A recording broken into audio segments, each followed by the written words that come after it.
하둘셋. 안녕하십니까. 사마열혈입니다. 송덕수 교수님서 제10판 신민법 강의 2회독 1139페이지 제2관 지명채권의 양도 있습니다. 사마열TV 7차 추천을 부탁드리고 유튜브 구독을 권합니다. 제2관 지명채권의 양도 로마자 1번의 지명채권의 양도성 1번의 지명채권의 의의 지명채권은 채권자가 특정되어 있는 채권이며 보통 채권이라고 하면 지명채권을 가리킨다.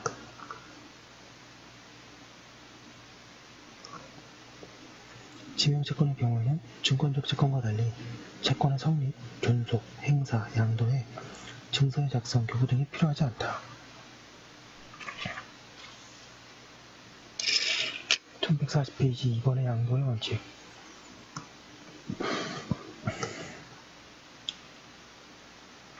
지명채권은 원칙적으로 양도성을 갖는다. 그러나 뒤에 보는 바와 같이 상당히 넓은 범위에서 양도가 제한된다. 판례해보겠습니다. 양가로 기억 지명채권 양도에 있어서 사회통념상 양도 목적 채권을 다른 채권과 구별하여 그 동일성을 인식할 수 있을 정도이면 그 채권이 특정된 것으로 보아야 하고 채권 양도 당시에 양도 목적 채권의 채권액이 확정되어 있지 아니하였다 하더라도 채무의 임기까지 이를 확정할 수 있는 기준이 설정되어 있다면 그 채권의 양도는 유효한 것으로 보아야 할 것이다. 양가로 니은의 채권의 양도도 장래 채권도 양도 당시 기본적 채권 관계가 어느 정도 확정되어 있어 그 권리 특정이 가능하고 가까운 장래에 발생할 것임이 어느 정도 기대되는 경우는 이를 양도할 수 있는 것이다. 양가로 디귿 채권 양도는 그 채권자인 양도인과 신채권자인 양수인 사이의 채권의 동일성을 유지하면서 전자로부터 후자에게로 이전시킬 것을 목적으로 하는 계약을 말한다고 할 것이고 채권 양도에 의하여 채권은 그 동일성을 잃지 않고 양도인으로부터 양수인에게 이전된다고 할 것이며 가압류 된 채권도 이를 양도하는데 아무런 제한이 없다 할 것이나 다만 가압류 된 채권을 양수받은 양수인은 그러한 가압류에 의하여 권리가 제한된 상태에 채권을 양수받는다고 봐야 할 것이다. 이는 채권을 양도받았으나 확정일자에는 양도 통지나 성납에 의한 대항 요건을 갖추지 아니하는 사이에 양도된 채권이 가압류된 경우에도 동일하다고 할 것이다.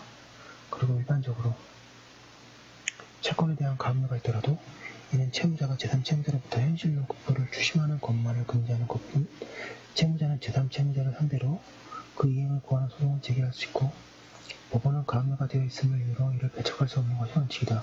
왜냐하면 채무자로서는 제3채무자에 대한 그의 채권이 가압류되어 있다 하더라도 채무 명의를 취득할 필요가 있고 또는 시효를 중단할 필요도 없는 경우가 있으며 또한 소송 계속 중에 가압류가 행하여진 경우에 이를 이유로 청구가 배척된다면 장차 가압류가 취소된 후에 다시 소를 제기하여 하는 불편함이 있는 데 관하여 제3채무자로서는 이익을 명하는 판결이 있더라도 집행단계에서 이를 저지하면 될 것이기 때문이다. 또한 이와 같은 채권 가압류의 처분 금지의 효력은 본안 소송에서 가압류 채무자가 승소하여 채무 명의로 얻는 등으로 피고전 권리의 존재가 확정되는 것을 조건으로 하여 발생하는 것이므로 채권 가압류 결정의 채권자가 본안 소송에서 승소하는 등으로 채무 명의로 취득하는 경우에는 가압류에 의하여 권리가 제한된 상태에 채권을 양수받은 양수인에 대한 채권 양도가 무효로 된다고 할 것이다.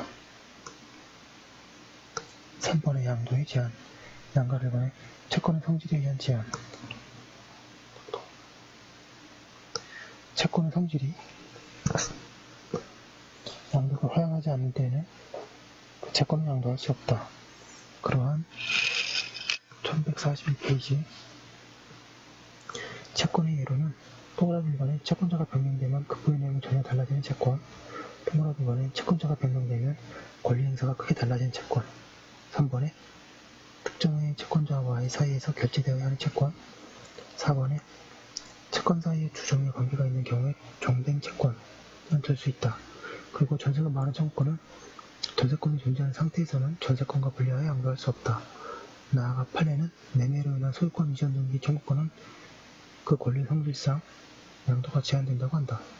한편 근로기준법상 임금은 직접 근로자에게 지급하도록 규정되어 있으나 이는 양도금지 규정이 아니므로 임금 채권을 양도할 수 있다고 하여야 한다.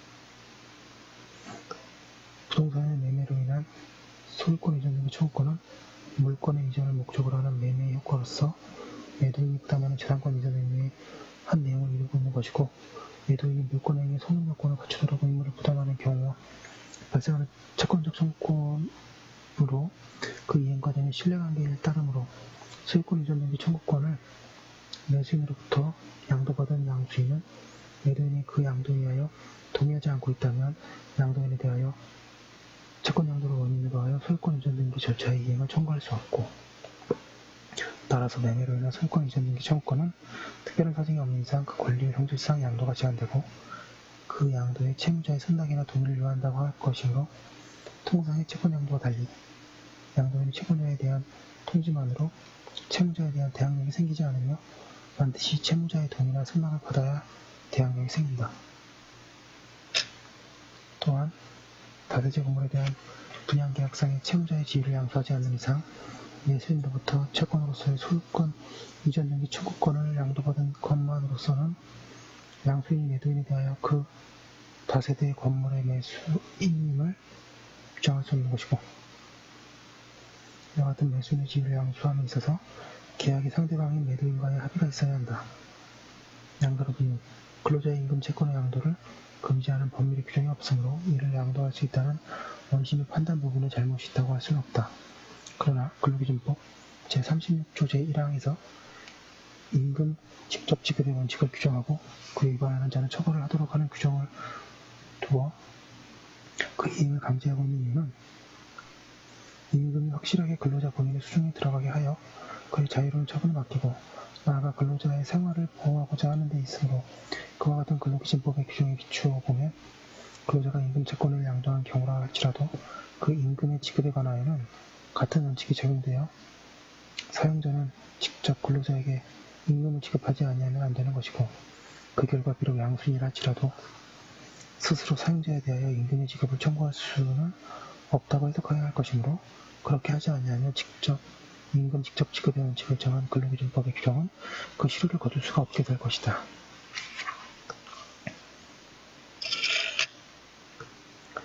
1142페이지 보겠습니다. 양가로 2번에 당사자의 의사표시에 의한 제한. 채권은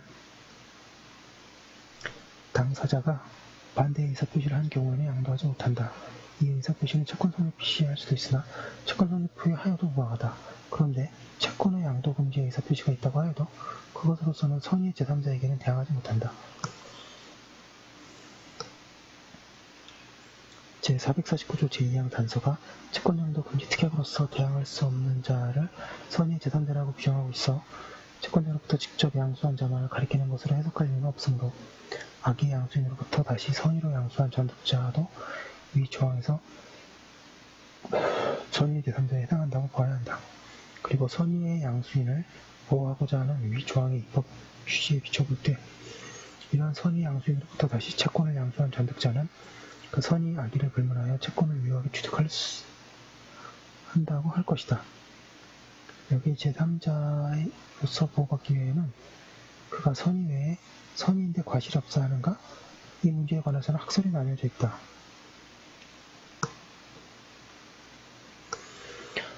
이번엔 선의로서 충분하고 무과실은 필요하지 않다는 견해가 있는가 하면 이번엔 이는 표현적인 것에 대한 신뢰를 보아서 거래 안전을 꾀하려는 제도이기 때문에 무과실이 요구된다고 하는 견해.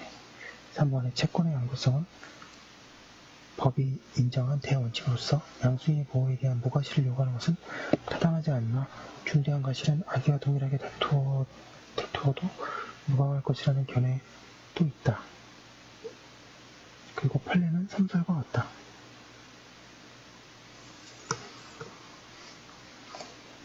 사견.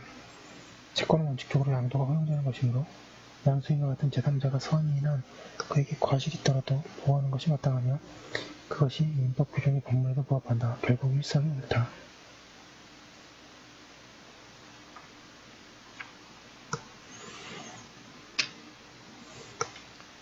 제3자가 선의의 제3자를 보호받기 위해서는 그가 선의임을 증명할 필요가 없고 제3자의 악의를 주장하는 자가 양도금지의 의사표시의 존재 및 제3자의 악의를 증명하여야 한다.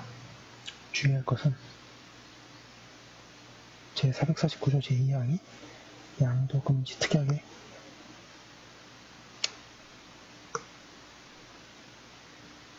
선의 제3자에게 대항할 수 없다고만 규정하고 있는데 우리 판례는 제3자의 중대한 과실은 악의와 같이 취급되어야 하므로 양도금지 특약의 존재를 알지 못하고 채권을 양수한 경우에 있어서 그 알지 못함의 중대한 과실이 있는 때에는 악의 양수인과 같이 양도에 대한 채권을 취득할 수 없다고 해석하고 있다는 점이다.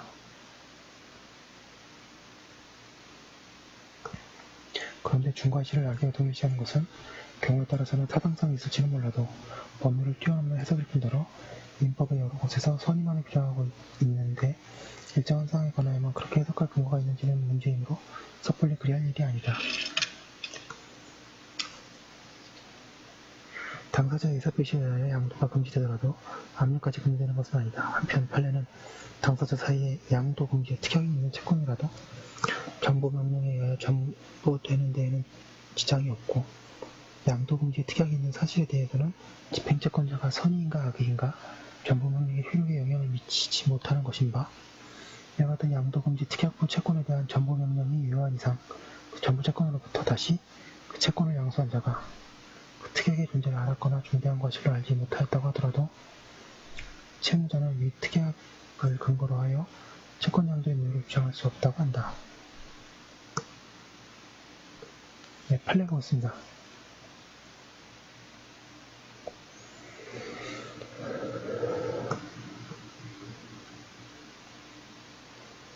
일반적으로 지면채권의 양도거래에 있어서 양도 대상인 지면채권의 행사 등의 그 채권 증서의 소지 제시가 필수적인 것은 아닌 만큼 양도 양수 당사자 간에 그 채권 증서를 수수하지 아니한 경우도 적지 아니한 실정이고 또한 수수하더라도 양수인이 그 채권 증서의 내용에 대한 검토를 아예 하지 아니하거나 혹은 통상의 주된 관심사인 채권 금액, 채권의 행사 시기 등에만 치중한 채 전반적 세부적 검토를 소홀히 하는 경우가 있을 수 있으며 그 밖에 전체 조항의 수, 양도금지, 특약 조항의 위치나 형상 등에 따라서는 채권 증서의 내용을 일일이 그리고 꼼꼼하게 검토하지 않은 채 간단히 살펴보는 정도만으로는 수십 개의 그 특약의 존재를 알 수 없는 경우도 있을 수 있음에 비추어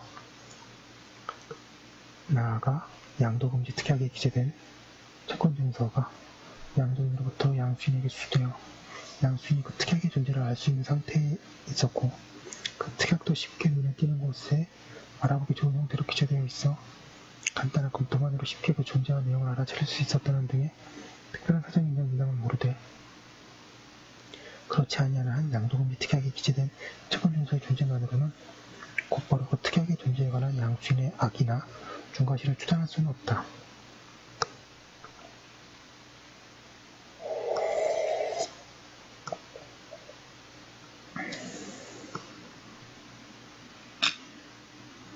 임직원이 부도유기의 전 회사로부터 임금 등 채권을 확보하기 위하여 양도금지 특약이 있는 회사에 임대차 보증금 반환 채권을 양수한 경우에 양도금지 특약에 기재한 임대차 계약서가 존재하고 양수인이 회사의 임직원들이며 특히 일부는 전무 등 핵심 지위에 있었던 사정만으로는 양수인의 악의나 중과실을 추단할 수 없다고 한 사례.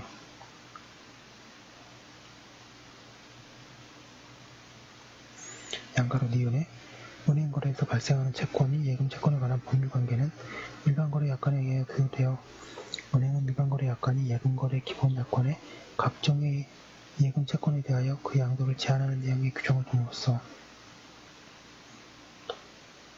예금채권의 양도를 제한하고 있는 사실은 적어도 은행거래의 경험이 있는 자에 대해서는 널리 알려진 사항에 속한다고 할 것이므로 은행거래의 경험이 있는 자가 예금채권을 양수한 경우 특별한 사정이 없는 한 예금채권에 대하여 양도 제한의 특약이 있음을 알았다고 할 것이고 그렇지 않다고 하더라도 알지 못한 데에 대한 중대한 것이 있다고 봄이 상당하다.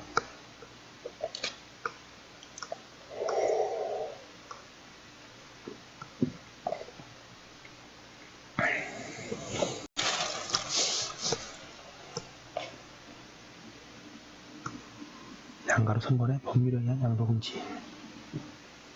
법률이 본래의 채권자에게 변제하게 할 목적으로 채권의 양도를 금지하는 경우가 있다. 부양청구권, 각종의 연금 청구권, 재해보상 청구권, 국가배당 청구권 등이 그 예이다.